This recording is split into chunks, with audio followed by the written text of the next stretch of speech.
Halo semuanya, selamat datang di YouTube channel saya. Di masa pandemi ini, kita tetap bisa loh belajar meskipun dari rumah. Caranya dengan buka video di YouTube, atau kita bisa cari jurnal di internet, atau materi-materi yang tersebar di internet. Dan di video kali ini, saya dan teman-teman saya akan menyampaikan informasi tentang wellness tourism dan salah satu metode pengembangannya. Sebelum mulai, perkenalkan nama saya Gusti Dava Firaldi Abdullah, NIM saya 5181009990. Prodi yang saya ambil ialah pariwisata dan saya berkuliah di Sekolah Tinggi Pariwisata AMTA Yogyakarta. Nama Tia Melinda Arianti, NIM 518101013, Prodi Pariwisata. Nama saya Tommy Oktaviansyah, NIM 518101014, Prodi Pariwisata. Assalamualaikum warahmatullahi wabarakatuh. Perkenalkan, nama saya Muhammad Adrian Widianarko, NIM 518100998, Prodi Pariwisata D. Halo, nama saya Bagas Anditya Kusumawardana, NIM saya 518100980 dari Prodi Pariwisata kelas D. Oke, udah pada kenal kan sama teman-teman saya kan? Oke, baiklah, saya akan menjelaskan materi yang akan kami sampaikan. Pertama ialah penjelasan tentang apa sih wellness tourism itu. Lalu ada juga pengembangan destinasi wellness tourism dengan bantuan para tamu atau customers. Dan yang terakhir ialah contoh kasus yang mengambil metode seperti yang kami jelaskan ini. Oke, nggak perlu lama-lama, yuk masuk ke materinya aja. Yang pertama kita buka dengan what is wellness tourism? Oke, menurut Global Wellness Institute, mereka mendefinisikan wellness tourism itu sebagai perjalanan yang terkait dengan upaya mempertahankan atau meningkatkan kesehatan pribadi seseorang. Dengan begitu banyak penyakit di dunia ini, banyak orang yang menginginkan perjalanan untuk menurunkan kekhawatiran mereka ataupun stres mereka. Dan wellness tourism inilah kuncinya. Tapi kalau kalian tahu nggak, wellness tourism itu berbeda dengan medical tourism. Jadi wellness tourism itu memang sering dikaitkan dengan pariwisata medis, tapi nyatanya kedua hal ini berbeda karena pariwisata medis itu memiliki motivasi yang berbeda dan wellness tourism itu tentunya mempunyai motivasi berbeda. Karena kadang-kadang istilah wisata kesehatan juga digunakan sebagai alat untuk menggambarkan jenis layanan atau kegiatan yang ada di suatu paket wisata. Misalnya seperti operasi jantung terbuka, perawatan gigi, hingga tempat tujuan spa. Dan menyebabkan kebingungan lebih lanjut, faktanya kedua faktor ini beroperasi sebagian besar dalam domain terpisah dan memenuhi kebutuhan konsumen yang berbeda. Oke, untuk lebih jelas, nih saya kasih perbedaan dari medical tourism dan wellness tourism. Ya, jadi pertama, medical tourism itu seperti kata-kata di sini, menurut Global Wellness Institute atau GWI, mereka mengatakan poin pertama, medical tourism itu adalah travel to receive treatment or diagnosis some disease. Yang dimaksud ialah pada saat kita bepergian, kita berniat untuk menerima penyembuhan atau penanganan untuk penyakit kita. Sedangkan wellness tourism ialah travel to maintain or manage healthy. Ya, yang dimaksud ialah pada saat kita bepergian, tujuan utama kita adalah menjaga dan juga memperbaiki kesehatan kita. Lalu di poin kedua adalah motivasi dari medical tourism ialah seseorang pergi berwisata ataupun menuju suatu daerah dengan tujuan mencari layanan kesehatan yang lebih murah namun dengan kualitas yang lebih tinggi dan itu jelas tidak ada di tempat dia berasal. Sedangkan wellness tourism adalah hasrat yang adalah bepergian dengan hasrat untuk meningkatkan kehidupan yang lebih sehat, untuk mengurangi kemungkinan mendapatkan penyakit, ataupun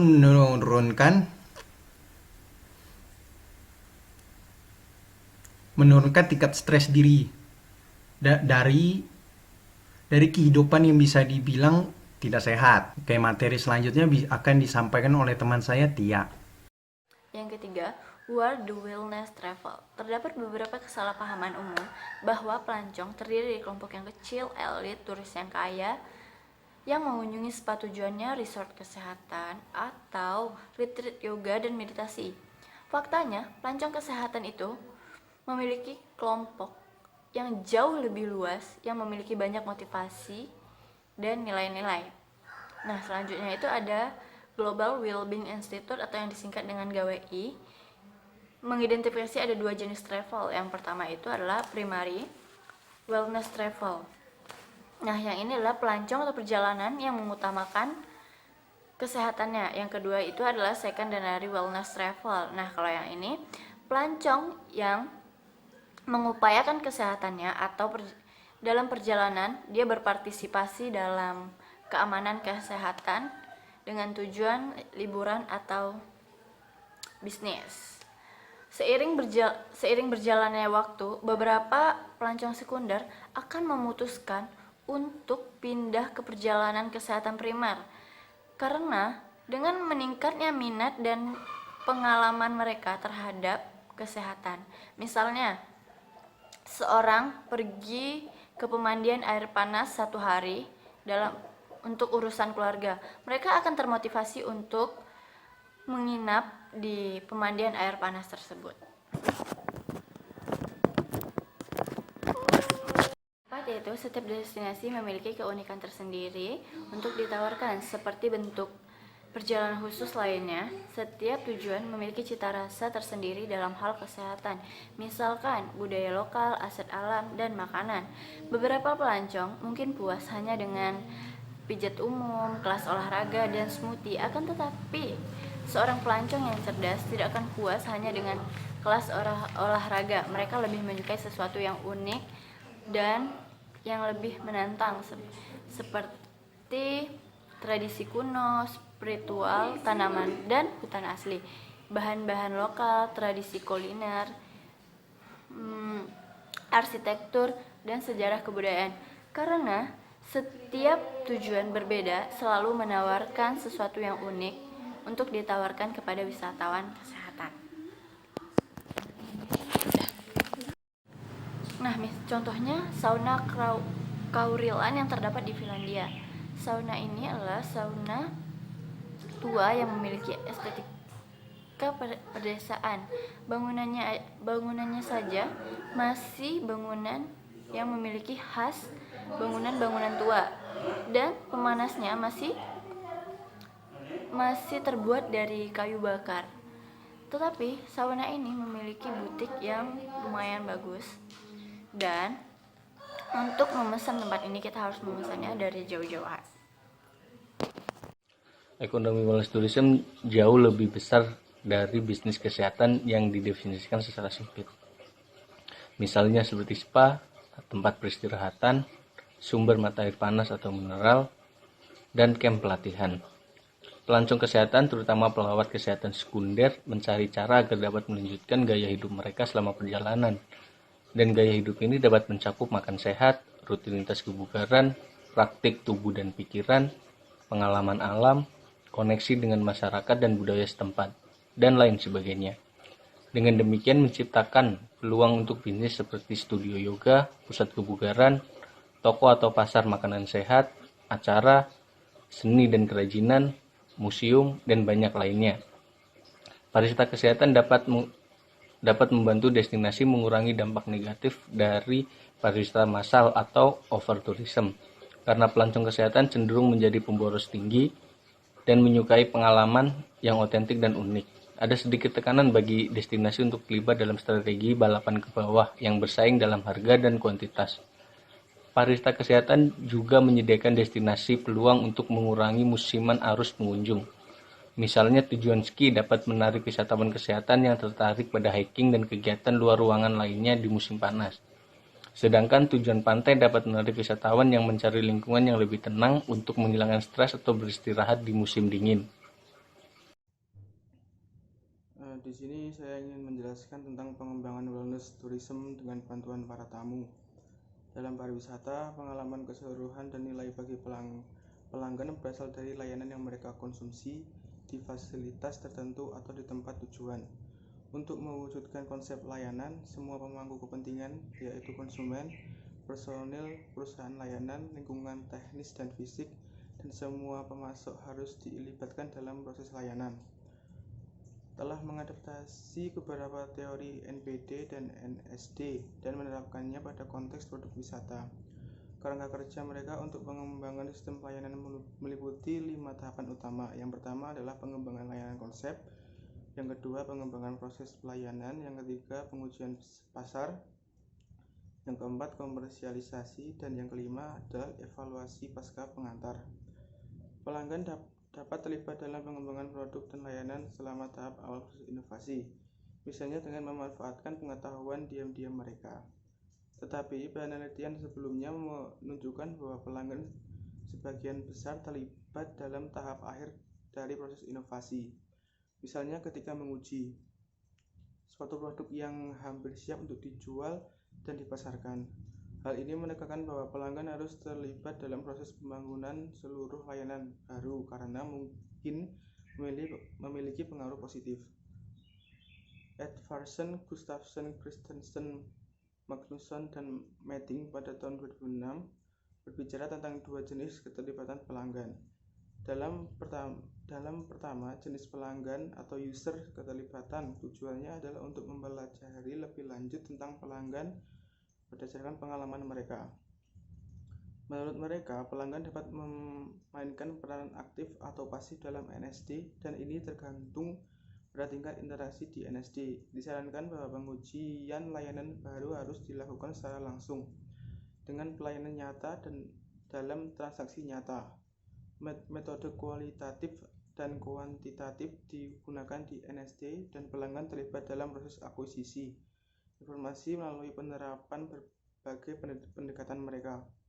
Inovasi yang didorong oleh pengguna dapat dilihat sebagai bagian dari keterlibatan pelanggan, dan tipologi ini juga berlaku dalam konteks ini.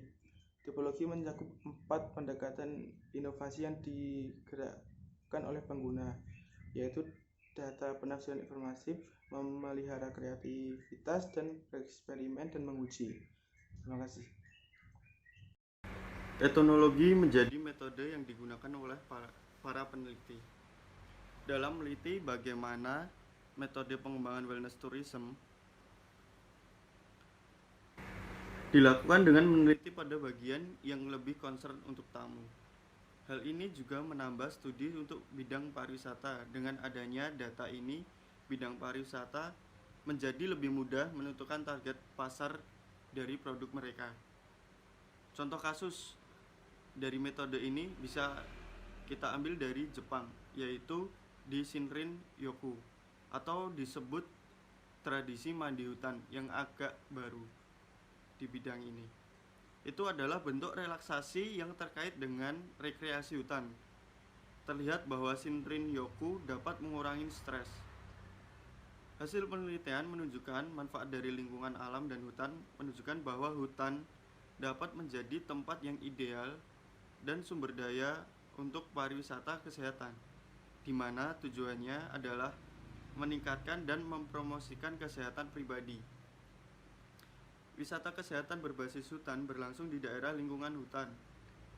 Produk pariwisata kesejaraan berbasis hutan dapat mencakup kegiatan fisik dan relaksasi atau menghilangkan stres di hutan, pemanfaatan sumber daya alam hutan.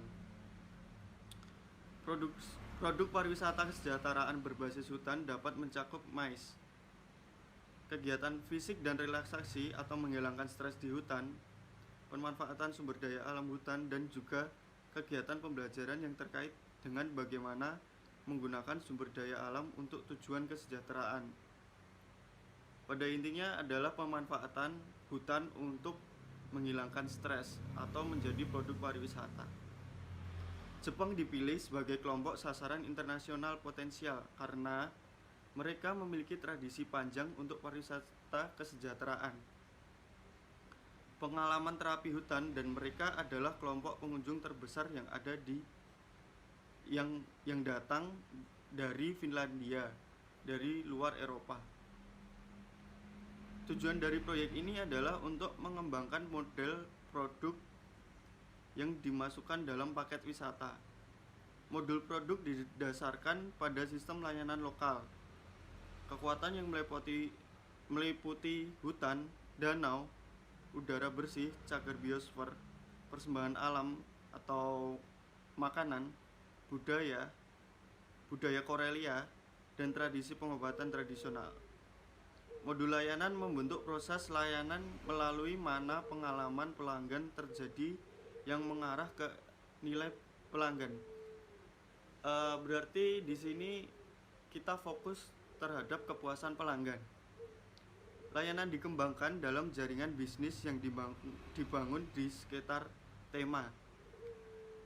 Berbagai modul layanan dapat digunakan sebagai bagian dari paket wisata, tetapi mereka juga dapat berfungsi sebagai kegiatan pariwisata independen yang bisa dilakukan sendiri. Perkembangan dalam kasus ini dimulai dengan studi eksploratif yang bertujuan untuk mengetahui kebutuhan dan minat wisatawan Jepang terkait dengan produk kesejahteraan berbasis hutan atau alam. Oke, sekian aja video dari kami untuk kali ini. Jangan lupa ya subscribe ke YouTube channel kami, dan I hope you guys like the video. If you guys want more, just like and subscribe to our channel. I think that's all. Thank you. Bye.